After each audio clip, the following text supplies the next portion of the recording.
안녕하세요. 책안들입니다. 오늘 들려드릴 작품은 정인님의 누군가 아픈 밤입니다.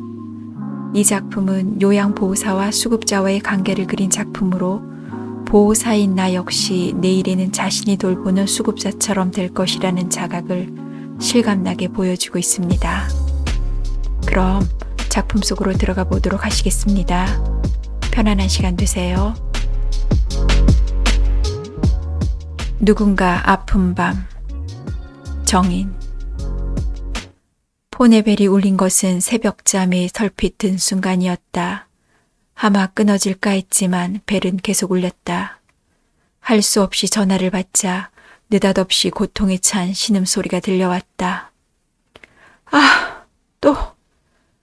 누구의 전화인지 안 순간 나도 모르게 탄식이 튀어나왔다. 물레 여사였다.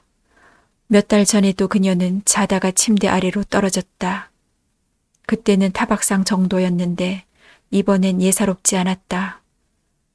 지금 바로 갈게요. 그녀를 안심시키기 위해 커다랗게 외쳤지만 잠자리를 털고 일어나는 것은 쉽지 않았다. 며칠째 지독한 불면이었다. 어차피 오지 않는 잠, 불면을 친구로 하자니 더욱 심해졌다. 눈이 아프고 머리도 지끈거렸다. 그것을 물리치고 일어나려니 몸이 더욱 방바닥에 들러붙었다. 가까스로 몸을 추슬러 도착했을 때 그녀는 침대 아래 널브러져 있었다. 속옷 차림이었다. 아랫도리가 젖어 있고 치골이 볼썽사납게 드러나 있었다. 바닥에 오줌이 흥건했다. 그녀는 올무에 걸린 고라니 같은 눈빛으로 나를 올려다보았다. 그녀를 안아 일으키려고 하자 자지러지게 비명을 질렀다. 예상대로 어딘가 골절이 된 것 같았다. 노인으로선 가장 나쁜 경우였다. 나는 그녀를 조심스레 바닥에 눕혀놓고 휴대폰을 꺼내들었다. 순간 갈퀴 같은 손이 내 옷자락을 부여잡았다. 놀랄 정도로 완강했다. 눈길이 마주치자 그녀가 이를 앙 다물고 고개를 내저었다. 나는 그녀의 뜻을 알았다. 그렇다고 내버려 둘 수는 없었다. 나는 그녀의 손을 부여잡고 뼈가 다친 게 틀림없다고, 이대로는 아파서 못 견딘다고, 병원에 가야 한다고 간곡하게 말했다. 그녀는 통증으로 턱을 덜덜 떨면서도 한사코 고개를 저었다. 나는 알겠다며 일단 안심시킨 후 이제 마른 장작 같아진 그녀를 간신히 침대로 옮겼다. 가벼운 상자 같은 무게였지만 연방 신음을 흘리는 사람을 침대로 옮기는 것은 진땀나는 일이었다. 눕혀놓고 보니 물레 여사의 푸르죽죽한 입술에 피가 배어나와 있었다. 얼마나 입술을 깨물었으면, 왜 그렇게까지 고집을 부리느냐고 달구치고 싶었지만 기진한 사람에게 그럴 수는 없었다. 나는 물레 여사의 입가에 묻은 피를 닦아준 후 수면제를 한 알 먹였다. 괴로울 때는 잠드는 것만큼 좋은 처방이 없다는 걸 그녀도 나도 잘 알고 있었다. 시간이 흐를수록 발소리가 많아진다. 물레 여사의 창 앞으로는 날마다 많은 발들이 지나간다. 그 아래 무덤 속 같은 방에서 한 사람의 생이 저물고 있다는 것을 알지 못한 채 발들은 지나가고 또 지나간다. 처음에는 많이 놀랐다. 무심코 창 쪽을 쳐다보았는데 발이 쑥 지나갔다. 미처 얼굴을 돌리기도 전에 또 지나갔다. 발들은 나와 아무 상관이 없이 부지런히 창 앞을 걸어가는 중이었다. 그런데도 발들이 모두 창을 뚫고 들어올 것만 같아서 가슴이 죄었다. 나는 두근거리는 가슴을 자꾸 쓸어내려야만 했다. 얼마쯤 지난 후 그녀가 눈치를 채고 변명하듯 말했다. 나도 갓 이사 와서는 그랬는데 요샌 저 소리에 되려 덜 심심하다우. 가만히 들어보면 사람마다 발소리가 다 다르거든. 그걸 구분해 보는 게 솔창게 재밌어. 나중엔 그 사람이 보이는 것 같아. 그래서 저 손바닥만한 창구멍이 나한테는 숨구멍이나 마찬가지야. 처음에는 별난 취미도 다 있다 생각했는데 이젠 그 말을 이해한다. 지금은 나도 습관처럼 발소리에 귀를 기울인다. 다급하게 가까워졌다가 꼭 그만큼 멀어져가는 소리들. 또각또각, 뚜벅뚜벅, 터덜터덜, 자박자박, 질질. 사람들의 발소리는 참으로 다양하다. 그만큼 사연도 많을 것이다. 이곳에 와서야 그걸 알았다. 한꺼번에 뒤엉킨 소리들은 때로는 북소리 같고 때로는 자잘한 우박이 떨어지는 것 같다. 그 소리들은 모두 내 머리 위로 바쁘게 지나간다. 오늘은 저 많은 발소리 중 어느 것이 나만큼 깨기 힘든 잠을 해치고 나왔을까? 불과 20여 분이 지났을 뿐인데 물레 여사가 또 부른다.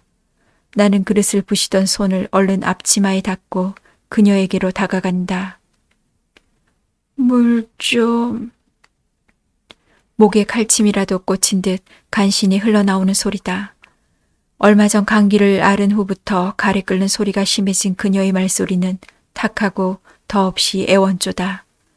누가 들으면 내가 물을 주지 않고 늘 애를 태우는 것처럼 들릴 것이다.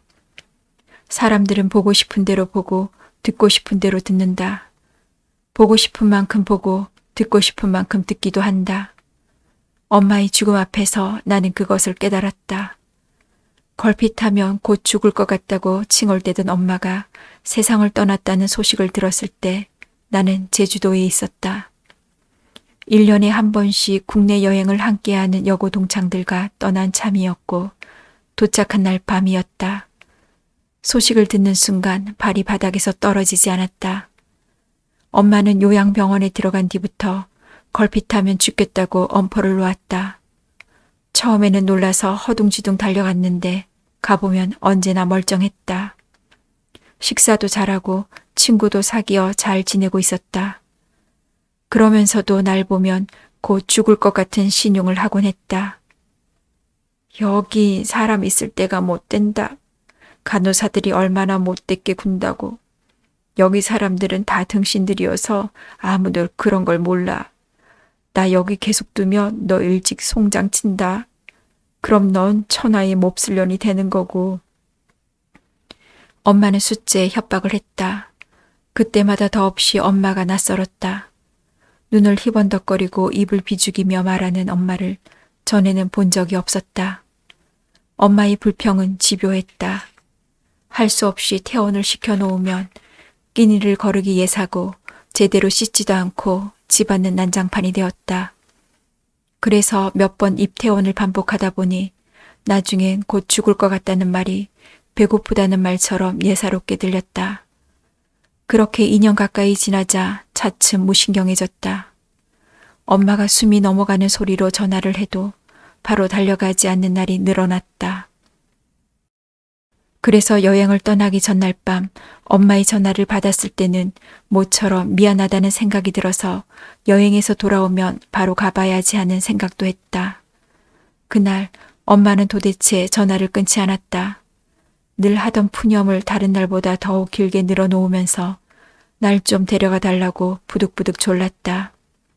집에 가도 별 수 없지 않더냐고 달래도 듣지 않더니 갑자기 목소리를 낮춰 나를 족대기기 시작했다.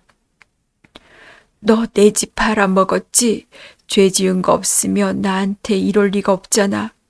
이혜민 죽어가는데 넌 그 돈으로 잘 쓰고 돌아다니는 거지? 제주도를 가다니 네가 무슨 돈으로 제주도를 가?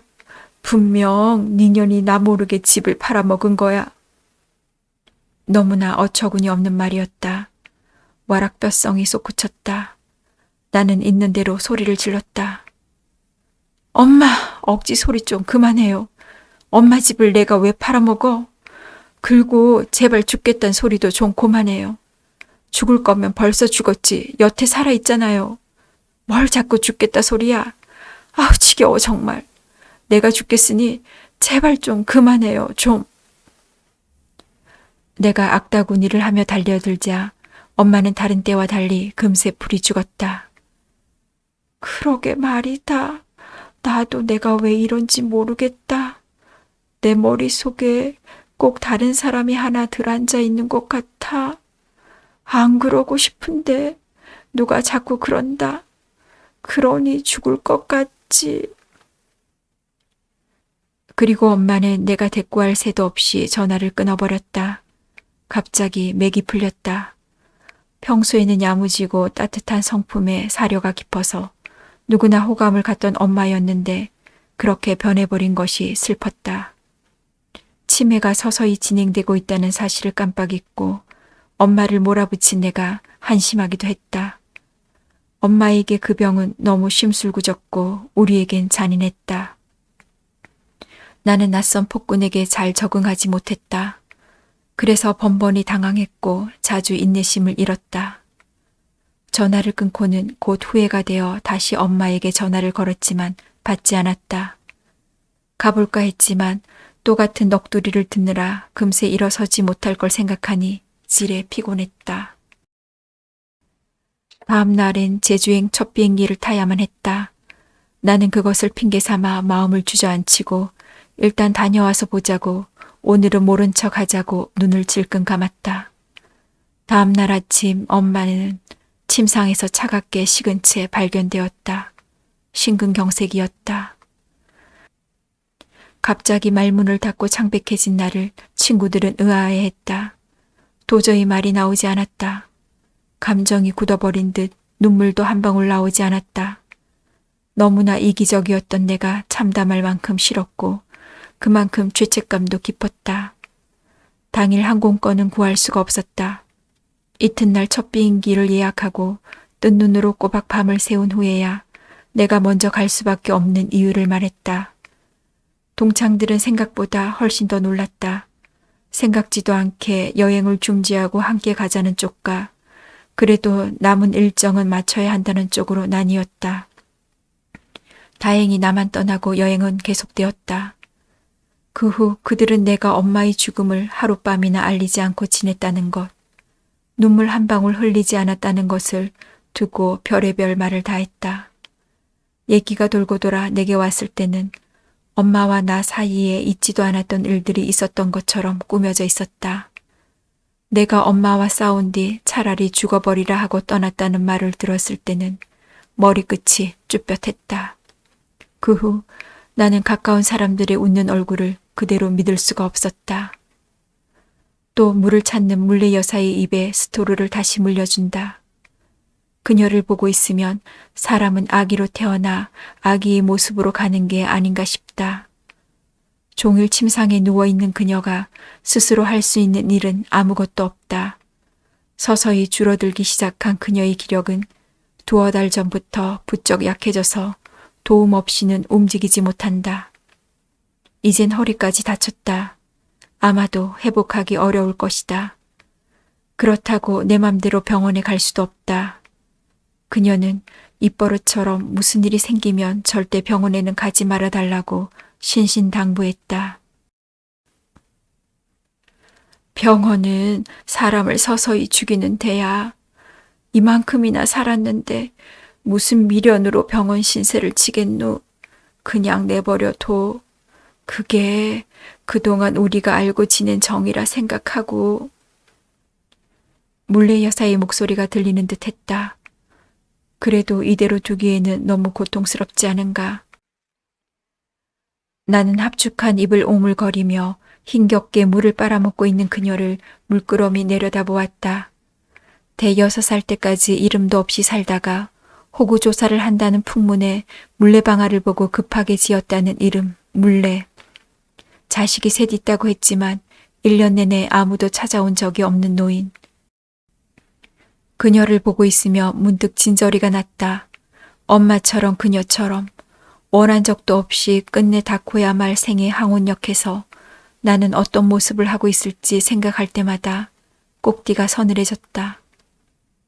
그래도 그녀는 삼남매를 자랑스러워했다. 그녀의 말에 의하면 큰딸은 서울에서 대학 교수이고 외아들은 대기업 임원이며 작은 딸은 뉴욕에서 큐레이터로 근무하고 있다고 했다. 나는 그 말을 다 믿지 않았다. 노인들은 자식 얘기라면 실제보다 부풀리고 심지어 거짓말도 한다는 걸 알고 있었다. 어쩌면 엄마 때문에 생긴 편견일 수도 있었다. 엄마는 요양병원에 있는 동안 나를 부자로 만들어 놓았다. 그 때문에 엄마를 만나러 갈 때는 옷차림에 신경을 써야 했다. 그러지 않으면 엄마는 누가 들어라는 듯 큰 소리로 나를 책망하곤 했다. 오늘은 왜 이러고 왔어? 그 좋은 옷들이랑 가방은 뒀다 언제 다 할랐고. 엄마는 얼굴도 붉히지 않았다. 나는 그런 엄마를 이해하지 못했다. 언젠가 그 문제로 복도에서 엄마와 언쟁을 하고 있을 때 엿들은 간병인이 며칠 후 슬쩍 충고를 했다. 그냥 그러려니 해요. 여기 노인들 다 그러고 지내요. 자식이 없는데도 있는 척하고 고대 강실에 살았던 것처럼 말하기도 하고 다들 그러니 적당히 듣고 넘기면 돼요. 그때부터 노인들의 말이라면 아예 반 깎아 듣는 버릇이 생겼다. 만약 물레 여사의 말이 다 맞는다면 그 정도 능력을 가진 자식들이라면 체면 때문에라도 엄마를 이렇게 두지는 못할 것이다. 그나마 가끔씩 전화를 해서 물레 여사의 근황을 확인하는 사람은 큰딸이다.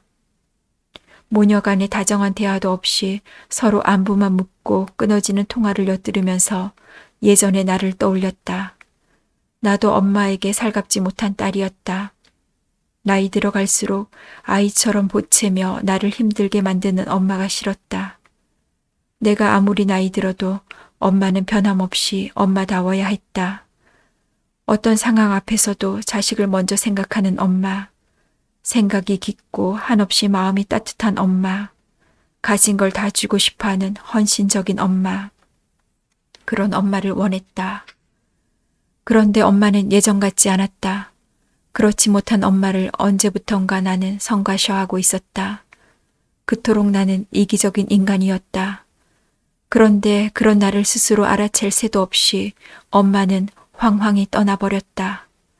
그 엄마가 큰딸과 통화를 마친 물레 여사를 볼 때마다 생각났다. 나는 엄마에게 뒤늦은 용서를 빌었다.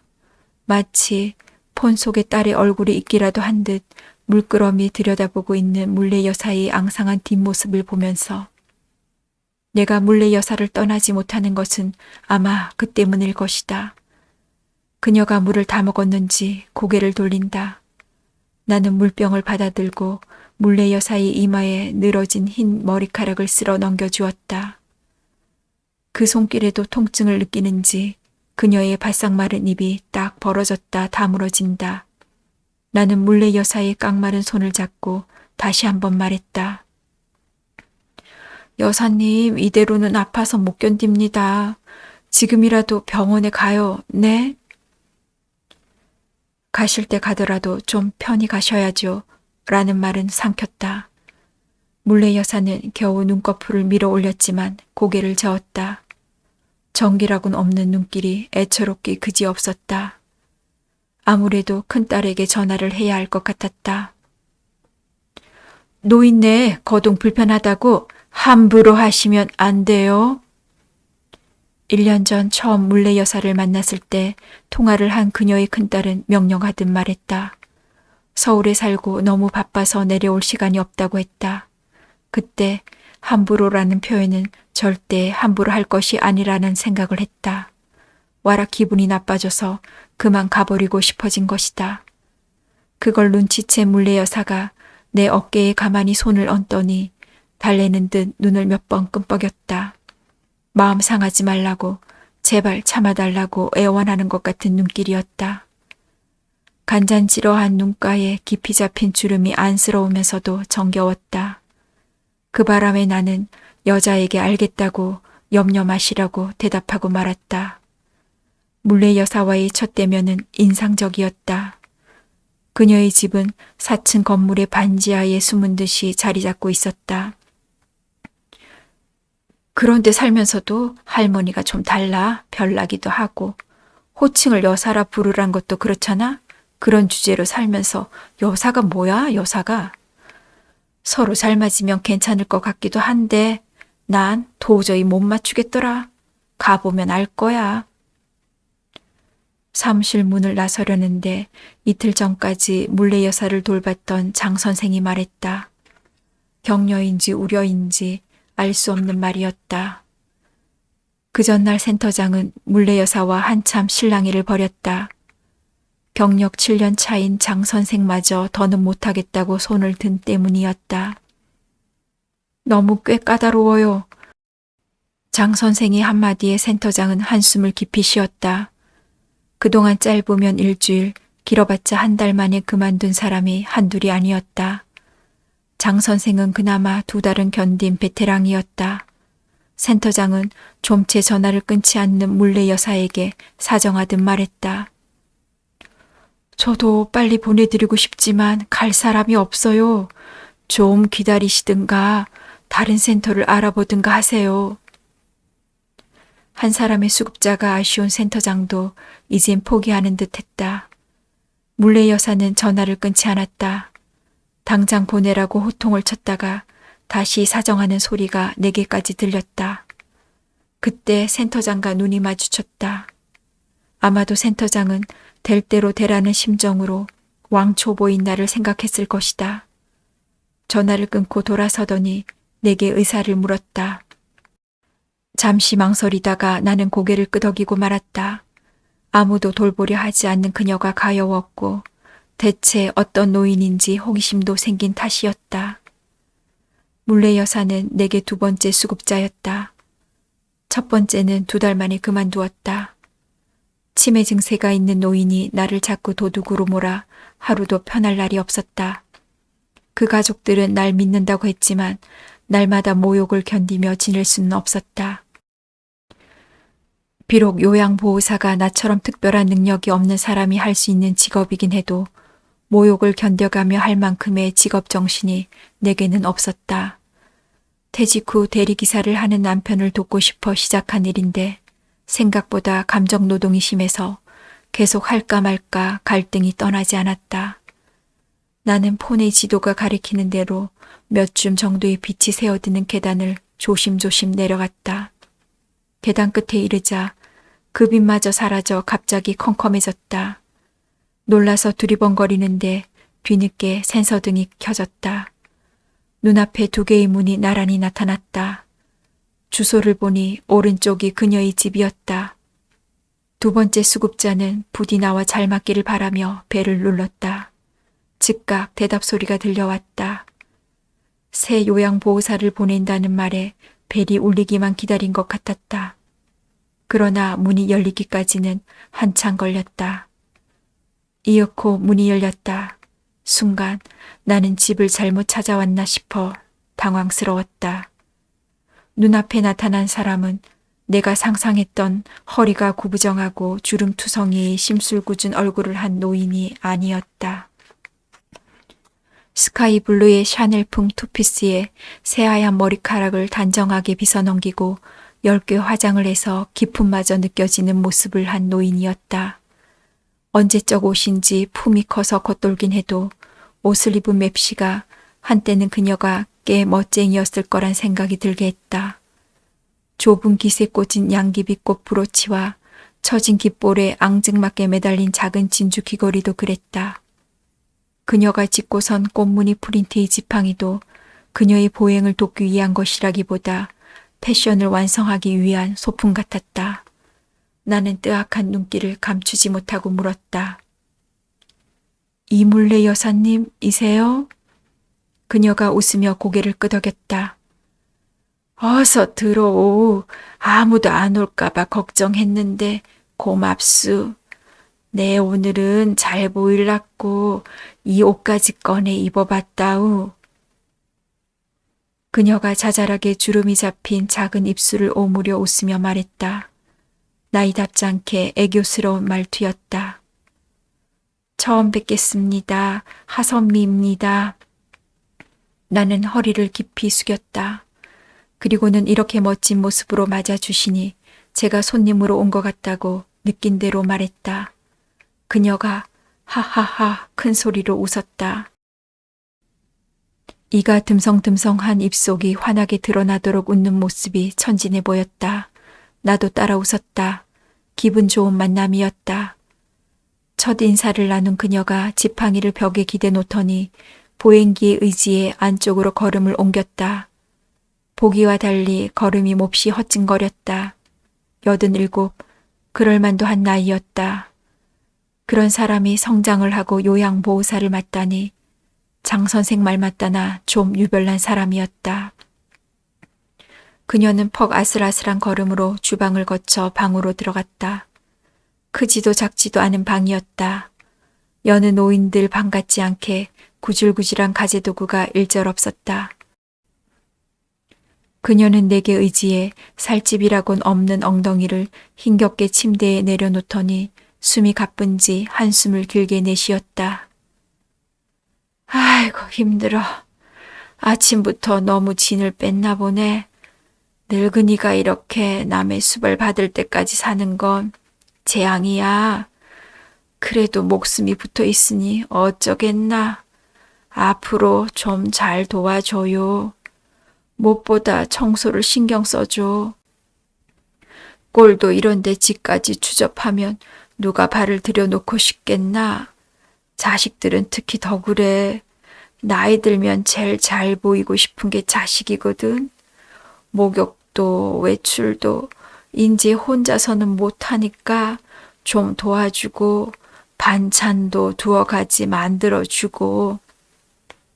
작년까지만 해도 혼자 다 됐는데 인제 영 어려워. 이렇게 하루하루 시들다가 결국 죽을 건데 너무 오래 걸리는구만. 애조가 스민 담담한 말투였다. 불현듯 코끝이 시큰했다. 나는 아릿해진 콧잔등을 문지르며 사진이 몇 장 걸려있는 벽 쪽으로 눈길을 주었다. 그곳에는 한 여인의 역사가 빛바랜 모습으로 걸려 있었다. 사무관대를 입은 남자 곁에 원삼을 입은 그녀가 족두리를 쓰고 두 손은 한삼으로 가린 채 겁먹은 얼굴로 서 있었다. 그 옆에는 남편과 새 아이를 데리고 찍은 사진도 걸려 있었다. 의자에 앉은 그녀 곁에 깡통한 옷차림으로 새치름하게 서 있는 여자아이가 맞이고 부부의 무릎 위에 앉은 남매가 둘째와 셋째인 듯 했다. 모두 무표정하고 형색이 초라해서 저렇게도 사진을 찍고 싶었을까 하는 생각이 들었다. 하이힐을 신은 양장 차림에 선글라스를 끼고 찍은 중년 시절의 그녀도 있었다. 그때 그녀는 세상에 부러울 것 없어 보였다. 자녀들이 결혼 후 찍은 듯한 가족 사진도 있었지만 남편은 이미 사별했는지 보이지 않았다. 많지 않은 사진 속에 깃들인 한 여인의 생애는 녹록지 않아 보였다. 그마저 노랗게 변색되어서 사그라지고 있는 그녀의 생을 말해주는 듯했다. 고개를 돌리자 그녀가 투피스를 입은 채 침대에 누워 물끄러미 내 쪽을 바라보고 있었다. 옷을 벗겨드리겠다며 다가가자 그녀가 서스름 없이 몸을 맡긴 후 묻지도 않은 말을 늘어놓았다. 큰딸이랑 아들은 서울 살고 작은 딸은 미국에 살아. 내가 옛날에 포목 장사를 해서 돈을 좀 만졌거든. 가게를 3개나 갖고 있었어. 그래서 결혼시킬 때는 집도 하나씩 사주고 미국 가겠다는 애는 유학도 보냈어. 다들 멀리 있어도 얼마나 마음을 써준다고. 이 옷도 뉴욕에 사는 작은 딸이 보내준 거야. 좀 오래전이지만. 마치 준비된 대사 같았다. 그런데 왜 이런 지하방에 사세요? 물어보고 싶었지만 그럴 수는 없었다. 자칫 노인의 자존심을 건드릴 수가 없었다. 그건 가장 조심해야 한다고 여러 번 교육을 받은 참이었다. 나는 그저 웃으며 천천히 그녀의 양팔을 들어 올려 재킷을 벗기고 스커트도 벗겼다. 빈주머니처럼 쭈그러든 젖가슴과 삭정이처럼 메마른 허벅지가 낡은 속옷 아래 드러났다. 긴 생애를 산 여인의 몸은 여능 같은 세월의 흔적에 휩싸여 있었다. 한때는 갓 피어난 꽃처럼 아름다웠을 몸이 시들다 못해 메말라가는 모습은 참혹했다. 나는 얼른 그녀의 보잘것없어진 몸에 이불을 덮어주고 일어섰다. 그때 전화가 왔다. 물레 여사의 딸이었다. 대뜸 요양보호사가 너무 자주 바뀌어서 짜증스럽다는 말부터 했다. 어째서 다들 다 늙은 노인네에 비위 하나 못 맞추는지 모르겠다는 푸념도 했다. 그리고는 그녀를 바꾸라고 하지도 않고 잘 부탁한다는 말만 하고는 끊어버렸다. 그녀를 돌아보았다. 그녀가 딸과 통화하기를 기다리고 있을 것만 같아서였다. 다행히 그녀는 입을 커다랗게 벌린 채 단잠에 빠져 있었다. 컴컴한 입속이 왠지 섬뜩했다. 그 후 여자는 가끔 전화를 해서 그녀의 상태를 확인하곤 했다. 통화는 여자가 원할 때만 이루어졌다. 그마저 길지 않았다. 늘 의례적인 질문과 답이 오갈 뿐이었다. 오늘도 여자는 전화를 받지 않는다. 물레 여사는 미간을 잔뜩 일그러뜨린 채 여전히 발소리에 귀를 기울이고 있다. 늘어진 눈꺼풀을 꾹 감고 마음을 모으느라 호흡까지 고요하다. 이제 곧 잠이 들 것이다. 나는 그녀가 잠들기를 기다리며 그녀가 하지 않은 말들을 듣는다. 저 소리들 좀 잘 들어봐. 우리 집으로 오는 발소리가 있을 거야. 저 때면 한 다음 날 그녀가 느닷없이 한 말이다. 버스 정류장으로 가는 길목에 있는 반지하 방에는 온갖 소음이 다 밀려들었다. 수없이 지나가는 발소리는 말할 것도 없고 차들의 소음 소리, 사람들의 말소리, 영업용 차량들이 틀어놓은 마이크의 광고 멘트, 클렉슨 소리, 그 소리들이 골목을 향한 창으로 앞다퉈 몰려든다. 물레 여사는 그 속에서 자꾸 발소리를 들어보라 했다. 장 선생도 김 선생도 싫어했던 바로 그 일이었다. 나는 느낀 대로 말했다. 소리들이 다 뒤엉켜서 뭐가 뭔지 모르겠는데요. 물레 여사가 셀쭉한 눈길로 쏘아보았다. 저게 왜 안 들리냐는 듯한 눈길이었다. 며칠 지나도 마찬가지였다. 그 소리들은 내게 귀를 막고 싶은 소음에 불과했다. 나는 또 같은 대답을 했다. 그녀가 벼랑간 역정을 냈다. 귀가 반이나 먹은 나도 듣는데 어째 젊은 사람 귀에 안 들린단 말이야. 마음이 없으니 그렇잖아. 마음을 모아봐 좀. 마음으로 들어야 들리는 걸 제가 어떻게 듣겠어요. 짜증이 좀 나긴 해도 나는 웃으며 대꾸했다. 그러자 그녀가 미간을 바싹 좁히며 냅다 소리를 질렀다. 이 사람이 지금 장난하는 줄 아나? 대체 교육을 어떻게 받았기에 사람 말을 그렇게 우습게 알아? 당장 가버려. 보기 싫어. 그녀는 바르르 떨기까지 했다. 놀랍기도 했지만 어처구니가 없었다. 사람을 우습게 아는 건 그녀가 아닌가. 그렇지 않고선 저렇게 포달스러운 목소리로 아랫사람 꾸짖듯 할 순 없잖아. 더구나 가버리라니, 보기 싫다니 화가 치밀었다. 그렇다고 횡하니 나와버릴 수는 없었다. 평가가 나빠지면 다음 수급자를 배당받는데 지장이 있었다. 그런데 그녀가 뒤통수에 대고 악패듯 소리를 질렀다. 가라니까 가라고. 거의 발작에 가까운 분노였다. 늙은이들이란 하여튼. 나는 더는 참을 수가 없어 속으로 한마디 부르짖고는 고무장갑을 벗어 팽개치고 나와버렸다. 내가 그만두기까지는 꼭 일주일이 걸린 셈이었다. 장 선생은 별 생각 없이 발소리가 들린다고 했다가 하루에 10번 넘게 현관문을 여닫은 적도 있다고 했다. 나는 그런 일은 겪지 않아서 그나마 다행이라고 생각해봤지만 일주일 만에 그만두자니 어째 패배자가 된 기분이었다. 나는 서글픈 기분으로 정류장으로 향했다. 센터장이 전화를 해온 것은 막 정류장에 도착했을 때였다. 방금 이물레 수급자가 전화 왔는데 무조건 잘못했다고 다신 안 그런다고 제발 와달래요. 하 선생, 우리 일 돈 때문에 하지만 봉사의 마음도 있잖아요. 그 할머니 그렇게 싹싹 비는 거 처음인데 좀 봐드립시다. 네? 센터장의 말은 더없이 간곡했다. 그러자 잘 보이고 싶었다며 투피스를 차려입고 서 있던 그녀가 떠올랐다. 그렇게 해서라도 처음 만난 사람의 마음을 사로잡고 싶어하던 그녀의 간절함이 마음을 흔들었다. 큰딸의 전화에 안색이 변한 내 어깨를 토닥이던 손길도 생각났다. 나는 발길을 돌렸다. 누군가의 손길이 없으면 무능하기 짝이 없는 노인을 돌보는 게 내 일이란 다짐을 하고 또 하면서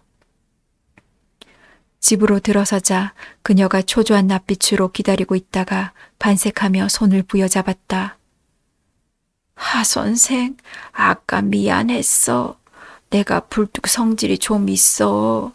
그럴 땐 늙은이 노망났다 생각하고 좀 봐줘. 사실은 우리 작은 딸이 한번 와보겠다 한 지가 꽤 됐는데 안 와. 그 일 기다리다 보니까 예민해져서 그러는 거야. 그러니 이해하고 좀 잘 봐줘, 응? 처음 듣는 얘기였다. 그녀는 애원 섞인 눈길로 내 손등을 쓰다듬으며 몇 번이나 같은 말을 되풀이했다. 결국 나는 그녀 곁에 남았다. 그 후 나는 발소리를 귀 기울여 들었다. 작은 딸의 발소리가 어떤지는 알 수 없었다. 그녀 역시 설명해 주지는 못했다. 들으면 저절로 알 수 있다고 했다. 열흘쯤 지나자 발소리가 차츰 구별되기 시작했다. 지금은 여잔지 남잔지 아인지 어른인지 몸무게가 많이 나가는지 적게 나가는지 성격이 활기찬지 아닌지도 알 수 있다. 추측이긴 해도 틀렸을 거라고도 생각하지 않는다. 발은 그 사람의 주춧돌과 같고 발소리는 주춧돌에 아로 새겨진 그 사람의 삶이라고 할 수 있을 테니까. 물레 여사는 종일 발소리를 들으며 남 모르는 사람들의 내력을 추측하기를 즐겼다. 그래야 하루를 지겹지 않게 보낼 수 있었다. 그녀의 분석은 다양하고 세밀했다. 저 발소린 남자 같아도 여자야. 저건 남자 건데 고등학생 정도 됐겠네. 에구, 저건 할 일 없는 늙은이 것이군. 저 할멈은 어딜 가는지 오늘 또 나가는구먼. 저희는 날마다 저렇게 술을 퍼먹어서 어쩌려고 저러나. 그녀의 말은 다 맞는 듯했다. 사실을 확인할 수는 없지만 상상은 재미있었다. 그것은 그녀의 하루 소일거리였다. 처음에는 단지 그렇게 생각했다. 그런데 석 달인가 지난 어느 날 물레 여사가 들뜬 목소리로 다급하게 나를 불렀다. 발톱을 깎아주는 중이었다. 그녀의 발톱들은 오랫동안 방치된 무좀 때문에 신발을 신을 수 없을 정도로 부풀어 있었다. 그것을 깎을 때마다 혹시 통증이 있을까봐 조심하던 참이라 갑자기 부르는 소리에 놀라서 고개를 들었다. 그녀는 검지를 입술에 갖다 붙이고 조용히 하라는 신용을 했다. 그리고는 나를 밀쳐내더니 두 다리를 침대 아래로 늘어뜨린 후 바깥 소리에 더욱 귀를 모았다. 불안과 기대가 뒤섞인 얼굴에 설렘이 일렁였다. 이윽고 그녀가 나를 돌아보았다. 저 발소리 들리지? 드디어 작은 애가 오고 있어. 좀 있으면 우리 집 배를 누를 거야. 그러면 얼른 문을 열어줘. 기다리게 하지 말고. 먼 길을 왔으니까. 알아볼 수나 있을래나? 너무 오랜만인데. 근데 왜 이렇게 급작스레 오는 거야? 기별이나 좀 하지. 그녀는 혼자 푸념하면서 내가 부축하기도 전에 침대 아래로 내려서더니 휘청거리며 거울 앞에 앉았다. 거울 속에는 꾀깨한 얼굴에 주름투성이인 노파가 새하얀 머리털을 이고 앉아 있었다. 그 즈음 누워있는 날이 많아진 그녀의 기력은 전과 달랐다. 처음에는 50m 정도는 걸을 수 있었는데 이젠 그마저 힘들었다. 매일 보행기를 붙잡고 방안을 맴돌던 노력도 접어버렸다. 마치 바다 깊이 내렸던 닻을 거두듯 생을 접는 느낌이었다. 그런데 그날 거울 속에 있는 얼굴은 어느 때보다 환했다. 나는 정말 무슨 소리가 들리나 싶어 바깥 소리에 귀를 기울였다. 그러나 한낮의 골목은 그날따라 민방위 훈련이라도 하는 것처럼 고요했다. 나는 막연하게 불안감을 느끼며 그녀를 돌아보았다. 그녀가 홍조 띤 얼굴로 옷장을 가리키며 말했다. 그 하늘색 투피스를 좀 내줘. 걔가 오는데 입고 있어야지. 나는 잠자코 옷장에서 투피스를 꺼냈다.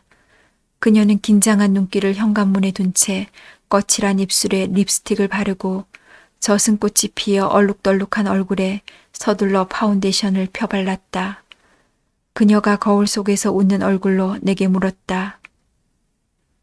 들리지? 저 발소리. 인제 곧 배를 누를 거야. 그녀의 목소리는 오랜만에 생동감이 넘쳤다. 나는 빙긋 웃음으로 답한 후 그녀에게 옷을 입혔다.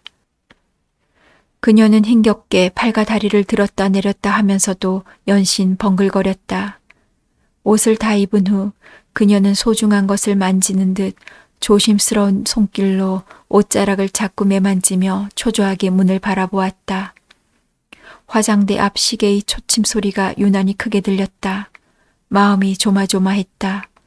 나는 부디 어떤 발소리가 문 앞에 당도하기를 간절히 바랐다. 발소리는 끝끝내 가까워지지 않았다. 물레 여사의 얼굴에 실망감이 상그늘처럼 서서히 내려앉기 시작했다. 그녀는 한참 동안 눈을 감고 있다가 떴다. 눈꺼풀이 떨리며 꺼진 볼 위로 눈물이 주르르 흘러내렸다.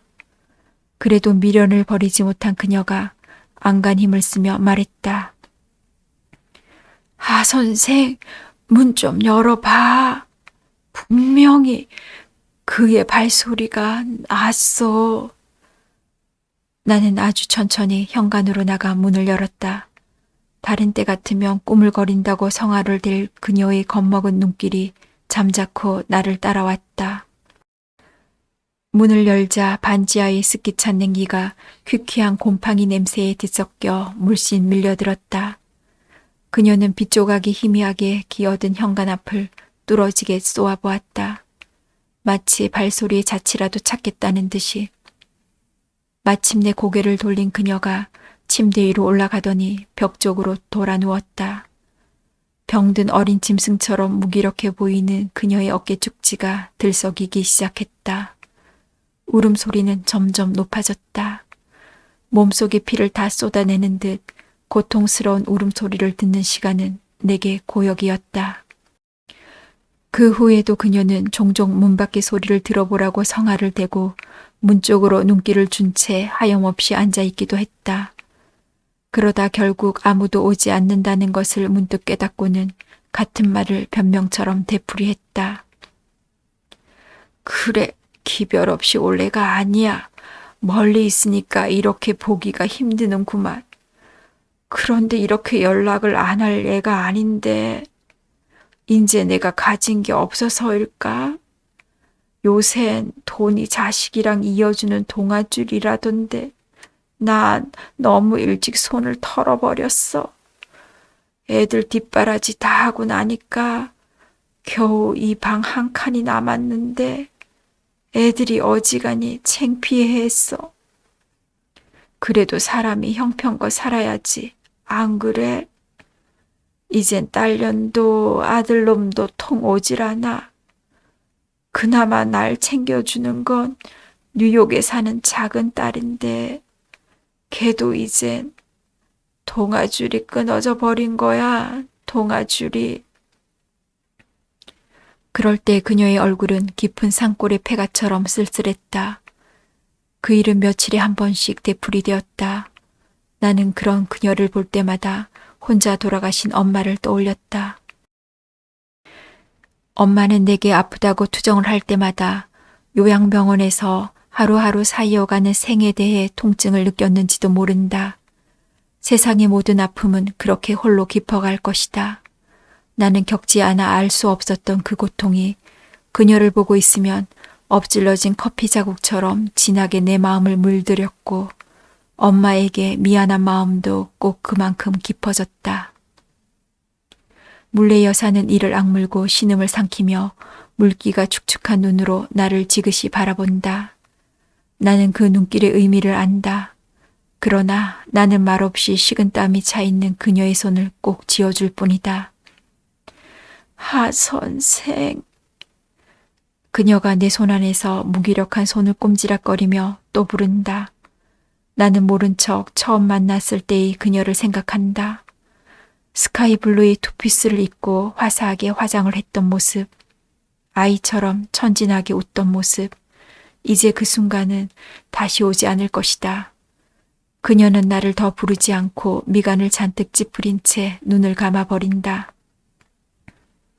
어둠이 깊어지자 창밖을 지나가는 발소리도 뜸해진다. 불을 끈 실내에 가로등 불빛이 비쳐 방 안은 그녀의 고통과 상관없이 아늑한 느낌이다. 그녀는 조금 전에 잠들었다. 결국 나는 우는 아이에게 젖꼭지를 물려주듯 평소보다 많은 처방을 했다. 물론 그녀가 원하는 만큼은 아니다. 이제 방 안에는 고르지 못한 그녀의 숨소리와 신음소리, 간간히 내쉬는 한숨소리뿐이다. 누구도 올 사람은 없다. 두어 달 전 그녀가 침대에서 처음 굴렀을 때 나는 그녀의 큰딸에게 상황을 전했다. 작은 따님을 너무 기다리신다고 며칠 전 새벽에도 딸이 오는 발소리를 듣고 황황히 침대를 내려오다가 그렇게 되었다고. 그러니 누구든 한 번은 와봐야 하지 않겠느냐고 말했다. 여자가 대뜸 어이없어하며 말을 받았다. 엄마가 정말 그랬단 말이에요? 동생 간 게 벌써 5년이나 됐는데 오래 사니 자식을 다 앞세운다고 그렇게 가슴 아파해놓곤 노인네 갈수록 예산 일이 아니네. 어쩜 좋아? 여자는 염려보다는 귀찮은 기색이 역력한 목소리로 어쩌면 좋지 라는 말을 몇 번 더 하고는 일단 알겠다며 전화를 끊었다. 그러나 다음에 다시 통화할 때는 여전히 바빠서 당분간은 갈 수가 없으니 잘 부탁한다는 말뿐이었다. 곁에 있다면 따귀를 때렸을지도 모를 만큼 화가 치밀었다. 좀 너무하지 않느냐고 소리를 질렀지만 이미 전화가 끊어진 후였다. 잠든 그녀를 내려다본다. 백앤릿이 흥건히 젖어 있다. 소녀처럼 잘 웃던 그녀는 이제 자면서도 운다. 며칠 전 실수를 하여 어쩔 수 없이 아랫도리를 내놓고 있을 때도 울었다. 수치심으로 붉어진 얼굴을 감추려 야인 두 팔로 얼굴을 가린 채 눈물을 흘렸다. 미안하우 하선생. 이런 일까지 하게 해서 내가 일이 될 줄 어찌 알았겠나.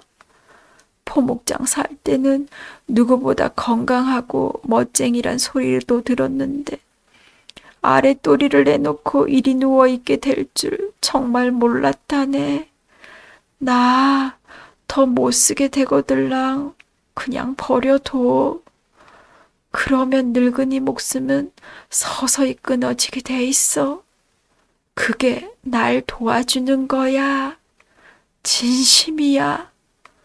꼭 그래줘.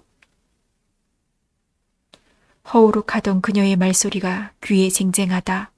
방 안을 한번 휘둘러 본다. 방 안의 풍경은 처음과 많이 달라졌다. 단출했던 그녀의 방은 이젠 의료용고로 복잡해졌다. 그녀가 제일 먼저 구입한 것은 임대용 전동 침대다. 그 곁에 안락의자처럼 생긴 이동변기가 놓여 있다. 그녀가 가장 모욕적으로 생각하는 물건이다. 그럼에도 그것은 방 안에서 가장 그럴싸한 모양새를 하고 있다. 원목으로 만든 안락의자 모양의 베이지색 레자 등받이와 방석 모양의 뚜껑을 갖추고 있다. 그것은 그럴싸한 자태와 달리 아침마다 고약한 냄새를 풍긴다. 그것을 깨끗이 씻는 일이 출근해서 내가 가장 먼저 하는 일이다. 다시 그곳에 그녀가 앉을 수 있을지는 알 수 없다. 테이블 위에 폰이 들들거린다. 여자인가 싶어 얼른 번호를 확인했다. 센터장이다. 나는 오늘 날마다 찍게 되어 있는 출퇴근 바코드를 찍지 않았다. 이번엔 물레 여사의 전화가 울었다. 역시 센터장이다. 나는 잠시 망설이다가 여자에게 또 전화를 건다. 전화는 여전히 연결되지 않는다. 이 여편네 나중에 얼마나 후회하려고. 나는 안타까움과 분노로 얼굴도 모르는 여자를 향해 힘껏 욕설을 내뱉는다. 야, 이 천하의 나쁜 년아, 제발 전화 좀 받아라. 물레 여사가 통증 때문인지 신음을 흘리다가 또 흐느낀다. 나는 무기력하게 그녀를 돌아본다. 창밖으로 또 한 사람의 발이 서둘러 지나간다.